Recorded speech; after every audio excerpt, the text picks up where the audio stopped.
أهلا بالجميع. اليوم رح نحكي عن واحدة من أشهر الثغرات الأمنية وأكثرها انتشاراً على الإنترنت، البرمجة النصية عبر المواقع، أو اللي بنعرفها اختصاراً ب XSS. طيب خلونا نبدأ ونغوص في الموضوع على طول. شو هي بالضبط هاي الهجمات وليش بنعتبرها نوع من خيانة لثقة المستخدم في المواقع اللي بيزورها؟ وهذا بالضبط هو السؤال اللي لازم نسأله. هل ممكن موقع إلكتروني بنثق فيه يتحول لسلاح ضدنا؟ هجمات ال XSS بتخلينا نفكر جدياً بهاي النقطة. كيف إنه الأماكن اللي بنحس فيها بالأمان على الإنترنت ممكن تتحول فجأة لمصدر خطر. الفكرة بكل بساطة هي إن هجمات ال XSS بتتحايل على موقع إلكتروني موثوق وبتخليه يمرر كود خبيث لمتصفح المستخدم. والمشكلة إنه المتصفح بيستقبل هالكود على أساس إنه جزء شرعي وأصلي من الموقع نفسه. يعني ممكن نتخيلها كأنها رسالة سرية خبيثة بتمر من خلال سعي بريد موثوق. المهاجم بيعطي الموقع الرسالة اللي فيها تعليمات ضارة، والموقع المسكين ما عنده فكرة فبيوصلها للمتصفح، والمتصفح كونه بيثق بالموقع بينفذ التعليمات اللي فيها على طول. طيب، هل كل هجمات ال XSS زي بعض؟ لا طبعاً، الموضوع مش بهالبساطة. في 3 أنواع رئيسية، وكل نوع له طريقة تنفيذ وتأثير مختلف تماماً. خلونا نتعرف عليها واحد واحد. هون بنشوف مقارنة بين أشهر نوعين.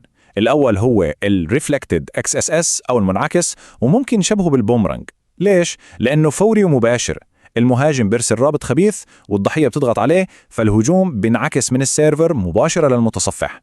أما النوع الثاني اللي Stored XSS أو المخزن فهذا أخطر، أشبه بقنبلة موقوتة. المهاجم بزرع الكود الخبيث في قاعدة بيانات الموقع، مثلا في قسم التعليقات، والكود بضل هناك ينتظر أي مستخدم يزور الصفحة عشان يشتغل. وبيجي عنا النوع الثالث اللي هو يمكن الأكثر حيلي وخباثة، الدم بيست XSS. اللي بيميز هذا النوع إنه كل العملية بتصير محلياً داخل متصفح الضحية نفسه. يعني الثغرة مش بالسيرفر، الثغرة بتكون في شفرة الجافا سكريبت اللي بتشتغل على جهاز المستخدم، وهذا بيخلي اكتشافها وتتبعها أصعب بكثير. تمام، عرفنا الأنواع، بس السؤال الأهم، شو الضرر الحقيقي اللي ممكن تسببه هاي الهجمات؟ يعني ليش كل هالاهتمام والتحذير منها؟ هون الموضوع بيصير جدي. لما ينجح هجوم XSS فكأنه المهاجم أحد مفاتيح حساب المستخدم بالكامل، بصير قادر ينتحل شخصيته، يعمل أي شيء بيقدر المستخدم يعمله على الموقع، يقرأ أي بيانات خاصة بيقدر المستخدم يوصلها، وحتى يسرق بيانات الدخول. يعني سيطرة شبه كاملة. وخلونا ناخد مثال عملي عشان الصورة توضح أكثر. تخيلوا معي هاي الخطوات.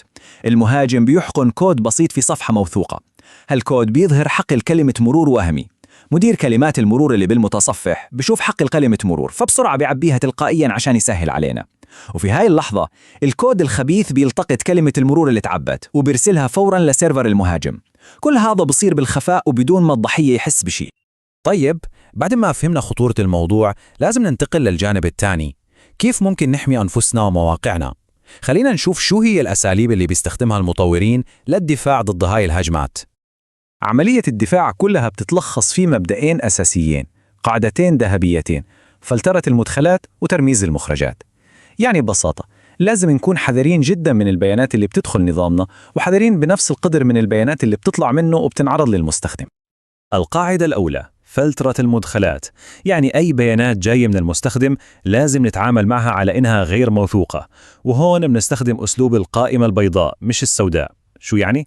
يعني بدل ما نحاول نمنع كل الاحتمالات الخبيثة، وهذا مستحيل، الأفضل إن نحدد بالضبط شو هي البيانات المسموحة. مثلا لو في حقل لإدخال رابط، بنسمح بس بالروابط اللي بتبدأ ب HTTP أو HTTPS، وبنرفض أي شيء تاني زي جافا سكريبت، وبنتأكد إن البيانات من النوع الصحيح، يعني الأرقام لازم تكون أرقام فعلا.